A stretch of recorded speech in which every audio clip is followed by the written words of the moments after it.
پچھلی ویڈیو جب ہم نے ختم کی تھی تو ہم بات کر رہے تھے کہ ریڈ بلڈ سیلز میں جو ہیموگلوبن ہوتا ہے وہ کس طرح سے ساری کی ساری آکسیجن کو جذب کر لیتا ہے، ساپٹ کر لیتا ہے اور یہاں پر ڈیفیوژن گریڈینٹ بڑھا دیتا ہے، یا یوں کہیں کہ آکسیجن کے لیے انسینٹیو بڑھا دیتا ہے تاکہ وہ میمبرین سے کراس کر کے یہاں اندر کی طرف آ جائیں اور آکسیجن مالیکیولز ہیں اس میں ایبزارب ہو جائیں. اور ڈیفیوژن کا پروسیس پہ آپ نے ویڈیو اگر نہیں دیکھی ہو تو آپ دیکھ لیجئے گا. تو وہ پورا کا پورا ڈیفیوژن کا عمل ہوگا جس کی وجہ سے یہ سارا کا سارا جو آکسیجن ہے ساری کی ساری وہ اس میں جس طرح کے اسفنج میں پانی جذب ہوتا ہے بالکل اسی طریقے سے ہیموگلوبن میں جذب ہو جائے گی ریڈ بلڈ سیلز کے. لیکن سوال یہ کہ آخر جب ریڈ بلڈ سیلز میں ہیموگلوبن ہی سب سے امپورٹنٹ ہے تو کیا ضرورت ہے کہ ہیموگلوبن کے پروٹین کو ریڈ بلڈ سیلز میں رکھا جائے؟ کیا اس کو آزاد حالت میں ہم بند نہیں اس خون کا حصہ نہیں بنا سکتے تھے؟ تو یہ بڑا ایک اچھا سوال ہے کہ اگر ہیموگلوبن آزاد حالت میں تو زیادہ بہتر طور پر آکسیجن کو جذب کر سکتا تھا. اور آپ بھی یہ سوال اپنے آپ سے کر سکتے ہیں اور اس سوال کا جواب یہ ہے کہ خون کا جو بلڈ پلازما جس کو ہم کہتے ہیں اس میں اگر آپ ہیموگلوبن کو آزاد حالت میں رکھ دیتے تو پھر یہ سیرپ کی طرح سے گاڑھا ہو جاتا، یوں کہ تھک ہو جاتا. میں ایگزیکٹلی سیرپ نہیں کہنا چاہوں گا لیکن بہرحال خون جتنا اس وقت گاڑھا ہے اس کے مقابلے میں کہیں زیادہ گاڑھا ہو جاتا اور گاڑھا ہونے کی وجہ سے خون کا بہاؤ یا بلڈ فلو متاثر ہوتا ہے. اگر آپ سیرپ کی بات کریں تو سیرپ کو اگر آپ ڈائریکٹلی پانی میں ڈالیں تو کیا ہوگا کہ پانی کی وسکوسٹی بڑھ جائے گی، یعنی کہ پانی نسبتاً گاڑھا ہو جائے گا اور اس کے بہاؤ میں اس کے بہنے میں بھی تھوڑی سی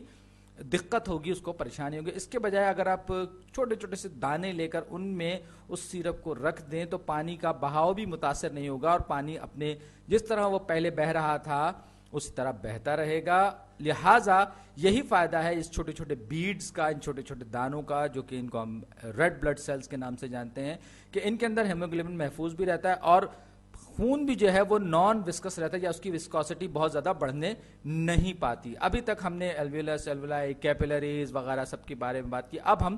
اچھا خاصا زوم آؤٹ کریں گے اس تصویر کو اور یہ دیکھیں گے کہ یہ جو خون کا بہاؤ ہے پلمونری آرٹریز وغیرہ سے، وینز کے راستے سے، اور ڈی آکسیجنیٹڈ بلڈ اور آکسیجنیٹڈ بلڈ جو ہے سارا کا سارا کس طرح سے چکر کاٹتا ہے ہمارے جسم میں یا دل تک کس طرح سے پہنچتا ہے. تو یہ میں نے ڈائیگرام جو ہے یہ میں نے کاپی کی ہے ویکیپیڈیا سے اور یہ یہاں پر آپ دیکھ سکتے ہیں یہ ہمارے پھیپڑے ہیں. میں صحیح سے رنگ میں ان کو بنا دوں، یہ پھیپڑے ہیں اور یہ خاصی آپ کو نظر آ رہا ہوگا بڑی پیچیدہ سی ڈائیگرام ہے. یہ ہمارا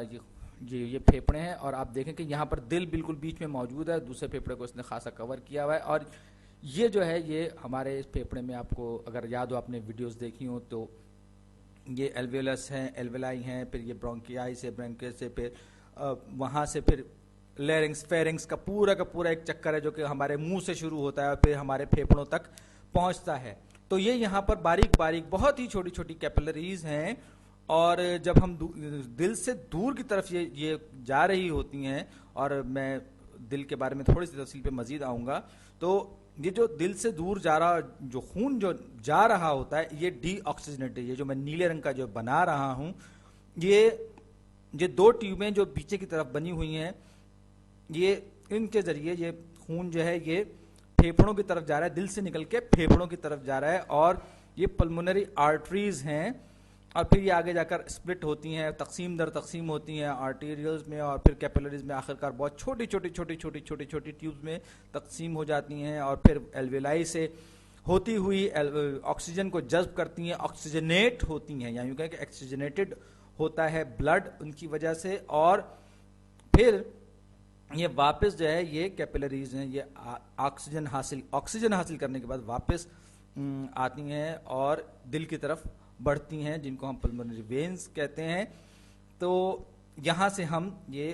آپ اس جگہ کو دیکھ نہیں سکتے، یہاں سے پیچھے کی طرف سے یہ دل کے اندر داخل ہوتی ہیں اور یہ جو خون ہے اب یہ آکسیجنیٹڈ ہو چکا ہے اور پھر یہاں سے پھر یہ باقی کے جو جسم ہے اس میں یہ پمپ کر دیا جاتا ہے. تو جب ہم پلمونری آرٹریز اور وینز کے بارے میں بات کرتے ہیں تو یاد رکھیے کہ آرٹری جو ہے جب ہم پلمونری کی بات کرتے ہیں تو وہ اس میں ڈی آکسیجنیٹڈ بلڈ ہوتا ہے، یعنی کہ خون میں آکسیجن کم ہوتی ہے، اور جب دل کی طرف جاتے ہیں، پھیپڑوں کی طرف سے دل کی طرف جاتے ہیں تو پھر وہ پلمونری وینز ہوتی ہیں. میں لکھ دیتا ہوں آپ کی سہولت کے لیے، پلمونری کا لفظ جہاں کہیں پر بھی آئے گا اور ہم جب کہیں گے پلمونری آرٹریز تو پلمونری آرٹریز جو ہے اس میں